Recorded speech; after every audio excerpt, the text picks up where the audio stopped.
तीसरा बजट जो है वो ग्रामीण अर्थव्यवस्था को मजबूत करने के लिए प्रस्तुत किया गया।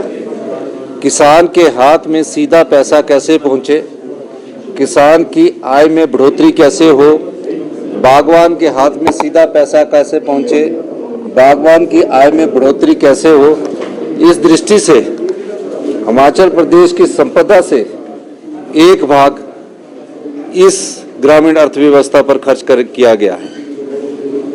उन व्यापारियों का जो छोटे दुकानदार हैं, परचून विक्रेता है, चाय वाले हैं, सब्जी विक्रेता है, जो बाहर लगाते हैं, इस बजट के माध्यम से उनको जो ब्याज लगता है और जिनकी 3 लाख से कम आय है, 3 लाख रुपए तक का लोन ले रखा है, आय नहीं 3 लाख का लोन ले रखा है, उनके ब्याज के को सरकार अपने खजाने से धन देकर कम करने की कोशिश करेगी।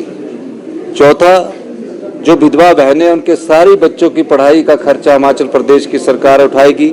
इस बजट में वो भी प्रावधान किया गया है। और जितना भी बजट है वो आम आदमी से जुड़ा है, सभी वर्गों का ख्याल रखा गया है। प्रदेश की अर्थव्यवस्था में हमारे फैसलों का असर दिखना शुरू हुआ है और मुझे खुशी है कि हमारी अर्थव्यवस्था में सुधार आ रहा है और हमारे लोगों के पास सीधा पैसा जा रहा है।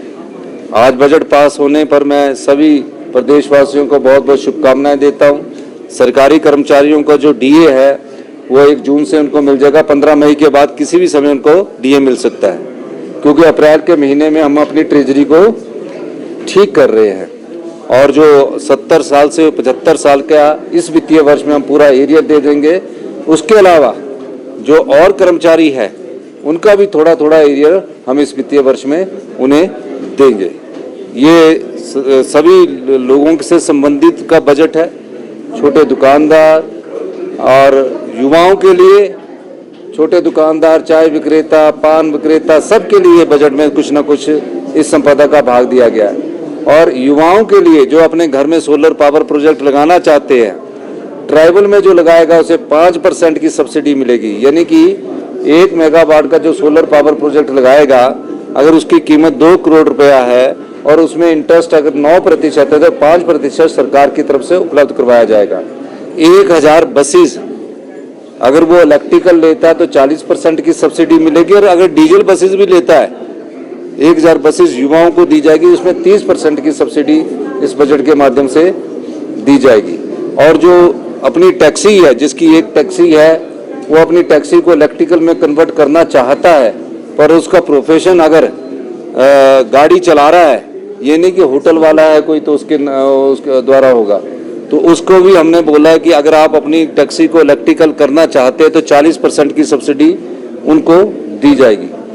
पर्यावरण की दृष्टि से भी ये बजट महत्वपूर्ण है।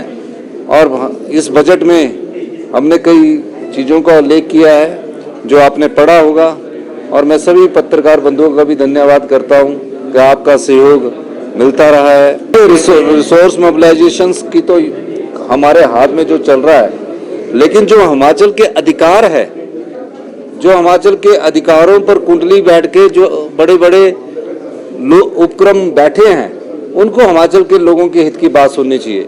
बैरासूल प्रोजेक्ट है, एनटीपीसी के और प्रोजेक्ट है जो 40 साल पूरा होने के बाद भी हमें अभी बिजली की रॉयल्टी की बढ़ानी चाहिए, या बिजली में हमारा को प्रोजेक्ट वापिस आने चाहिए।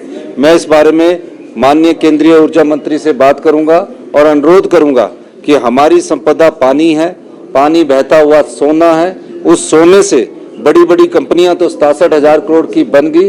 हिमाचल प्रदेश का बजट जो 58,000 करोड़ है, जिसमें भी अभी 5-6 हज़ार करोड़ का होल है उस बजट में, तो उसके आधार पर भी आप हमारी जो संपदा पानी के रूप में है उसमें हमें हमारा अधिकार दीजिए। इसके बारे में मैं आने वाले समय में केंद्रीय नेतृत्व से बात करूंगा। और मैं बीजेपी के नेताओं से भी चाहूंगा कि जिन प्रोजेक्टों की उम्र 40 साल है और दिल्ली में केंद्र की सरकार है, उसमें हमारे साथ मिलकर आगे उनके नेतृत्व में भी जाना पड़े बीजेपी के, तो मैं उसमें भी चलने के लिए तैयार हूँ। हिमाचल के अधिकारों के लिए मैं उनके नेतृत्व में भी चलने के लिए तैयार हूँ। यही मैं कहना चाहता हूँ।